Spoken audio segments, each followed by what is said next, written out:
What's up, YouTube? It's Buckley from Team No Fat Chicks with the deck that everyone loves to hate, Winderps. Alright, we want to come down here to T King. We're going to go ahead and take a look at the deck. So, basically we're just going to, this video is going to be relatively short. It's windups.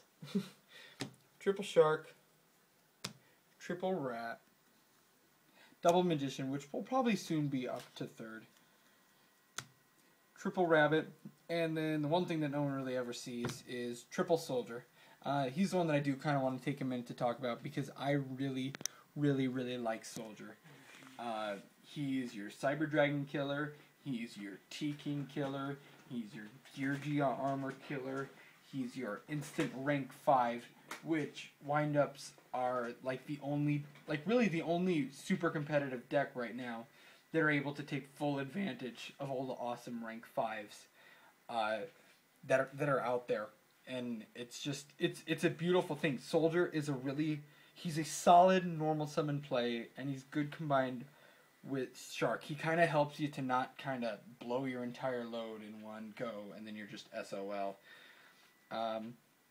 Then for non-windup cards, we've got the Tour Guide Engine. I like Dark Mimic level 3 in windups better as opposed to Night Assailant, though altogether I like Night Assailant more.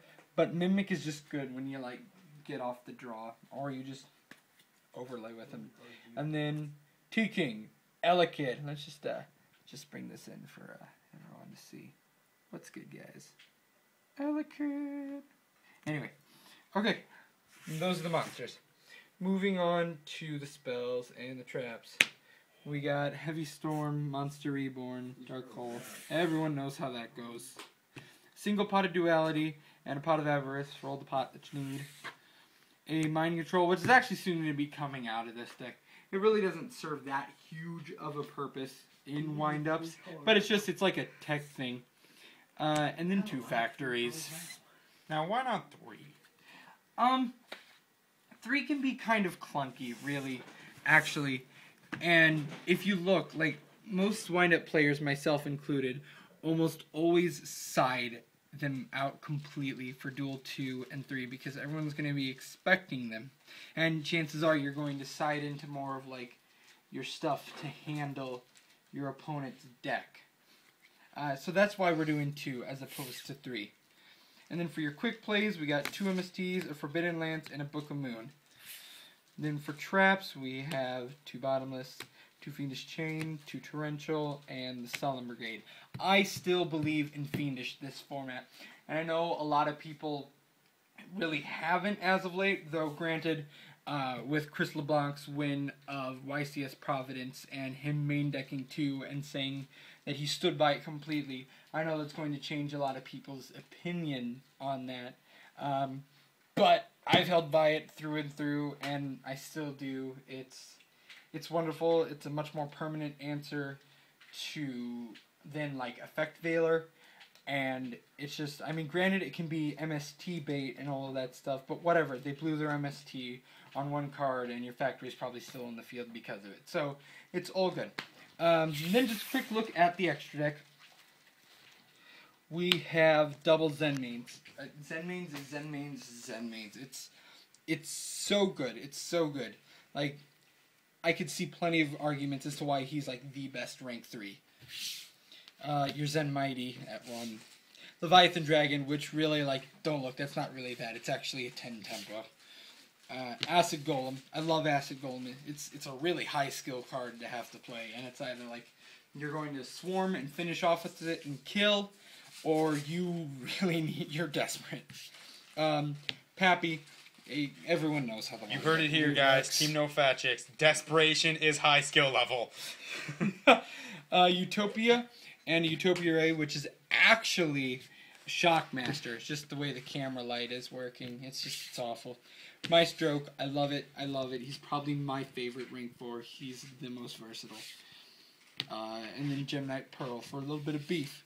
And then we have our rank 5s. Tyrus and Adreus. Crimson Shadow, Armor Ninja, and then Zen Mayo. I love Crimson Shadow Armor Ninja because save for bouncing it back to your hand or the extra deck, he will stay on the field for 2 turns, no matter what your opponent can do. And all he needs is 1 detach because of it. And that makes him so powerful and so good. I love him. And Zenmayo is great because you've got people just chilling on Mirror Forces and D-Prisons left and right. And if you get his summon off and they have not done anything back row related, the back row is gone, chances are. Fiendish Chain. Oh, that's true. Fiendish Chain. And then to finish it up, Dire Dragon. It's great when your 5s are just kind of spent and you need to do something. Or you just want to be a huge prick with their set cards. So that's my wind-up deck. Wanted to ask one question. I didn't see it, and I'm probably sure maybe some people might think about it. Where is your D fissure? My D fissure.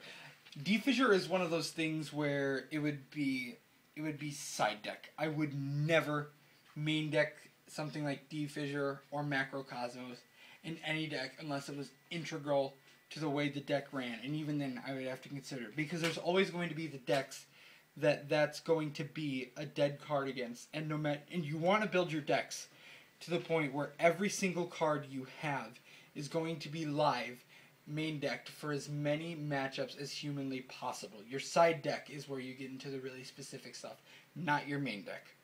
Good answer. Thanks. I've been training for that. So rate, comment, like, subscribe. Tell us how much you hate wind-ups. I'm sure you will. This is Buckley for Team No Fat Chicks. Out.